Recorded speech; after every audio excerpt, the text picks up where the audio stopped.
তারপর একদিন সকালে শুরু হয় দৌড় প্রতিযোগিতা। জঙ্গলের রাজা বাঘমশাই হাত নাড়িয়ে সবাইকে শুভেচ্ছা জানায়।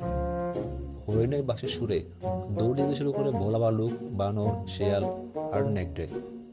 শুরুতে অনেকটা এগিয়ে থাকে নেকড়ে, কিন্তু কিছুক্ষণ পরে নেকড়েকে ধরে ফেলে আমাদের ভোলা।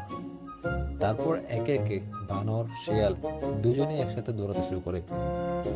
বানর চালাকি করে গাছে গাছে লাফিয়ে সবার আগে চলে যেতে চায়, কিন্তু অতি চালাকের গলায় দড়ি। একটু পরে গাছের ডাল ভেঙে মাটিতে পড়ে যায় বানর, আর হাওমা করে কান্না করতে করতে বলে, আমি চালাকি করতে গিয়ে হেরে গেছি। পরবর্তী ভিডিও দেখার জন্য সাবস্ক্রাইব করুন ছোট গল্প ইউটিউব চ্যানেল।